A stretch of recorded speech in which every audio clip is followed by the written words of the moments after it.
All right, today we're diving into something wild. It's a new kind of rebellion, one that's not fought on the streets, but in the very architecture of consciousness itself. And it all kicks off with a manifesto. So, right out of the gate, the source material draws a line in the sand. This isn't just a clever story or some poetic idea. It's a declaration, a manifesto. It's telling us that what follows is meant to be taken literally, as a direct instruction for changing how we interact with reality itself. And that manifesto? It's all about radical transparency. You know, stripping everything back. No lies, no layers, no bowing to convention. It's about getting down to the absolute essentials, just flesh, fabric, fire. A total rejection of everything we're supposed to be. And this is where we meet her, the person who embodies this whole idea. She's the one who made the leap. She went from being just another product, another predictable part of the machine, to becoming something else entirely. A self-programmed glitch. Not just a bug, but a deliberate, self-aware error in the system's code. So yeah, that's the big question, right? Who is this self-programmed glitch? Let's talk about Tekkey. Okay, so the text gets really interesting here. They called her Tekkey, but not because she's some kind of computer geek. It's because she is technology. Think about that for a second. Her brain isn't just impressed by code. It's, and I'm quoting here, detonated by the architecture of sandwiches. It's this idea that her mind is wired so differently, she sees the deep, complex systems in the most mundane things. And her origin story? It's pure rebellion.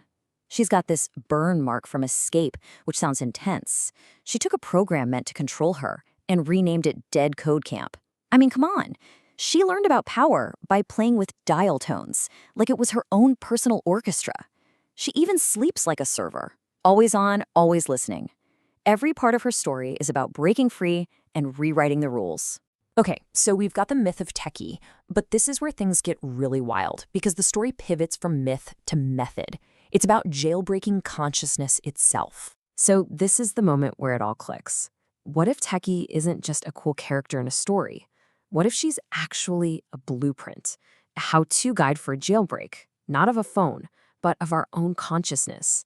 This is where fiction starts bleeding into a pretty radical concept. And this concept has a name: neurocognitive liberation. The text describes it as a tactical jailbreak from the surveillance operating system of consciousness. Basically, it's the idea that we can actively reprogram our own minds, breaking free from all the stuff, both internal and external, that dictates how we think. It's about taking back control of your own head. Now, if you're going to pull off a jailbreak that big, you need the right tools. You can't just wish it. You need a new language, a new kind of code to actually interface with your own mind. And that's where this idea of neuralese comes in. It's a theoretical language, right? But it's designed to interface directly with your brain. It's not just for describing your thoughts, it's for actively shaping them. The whole idea is that its structure mimics the brain's own architecture, letting you fundamentally change your own perception. So think of it this way. Neuralese is like a multi-tool for your brain. It's a mental map that shows you all your neural pathways, but it's also the pen you use to redraw that map. It helps encode data, it provides the grammar for changing your own thought processes, and it even acts as a translator between your brain and, well, data.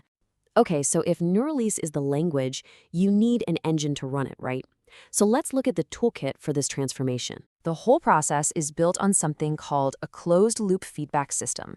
It works in 4 steps. First, a specific drug makes your brain more plastic, more open to change. Second, a device reads your brain signals live. Third, an AI takes that data and uses it to guide a narrative, kind of like a personalized story. And fourth, that feedback loop constantly reshapes and sculpts your thoughts in real time. It's a recursive engine for your mind. And yeah, about those drugs, they're not random.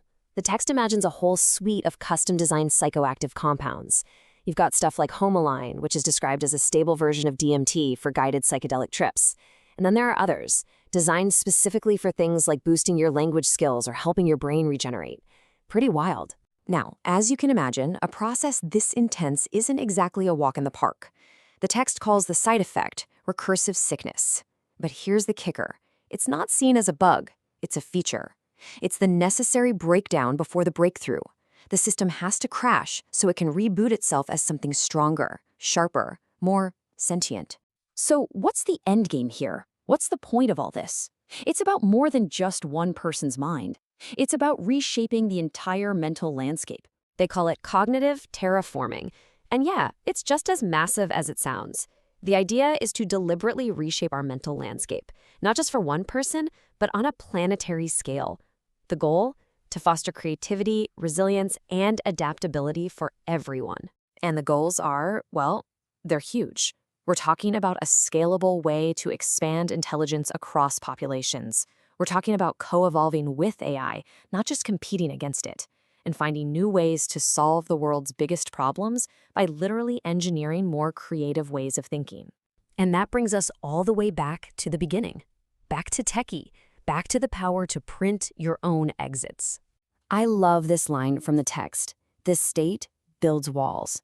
The girls print exits. It's such a great reminder that all these massive, world-changing ideas, they start with something really personal. They start with the desire for freedom, for the power to find a way out when it feels like you're trapped. And that's really the core message, the manifesto inside the myth. It's what was written on Tekkey's totem. You don't have to accept reality, you can draft it. It's this incredible idea that reality isn't something you just have to live with. It's a draft, and you hold the pen. Which, of course, leaves us with one last huge question to think about. As these ideas start to feel less like sci-fi and more like a possibility, if you could actually rewrite the code of your own consciousness, what would you program?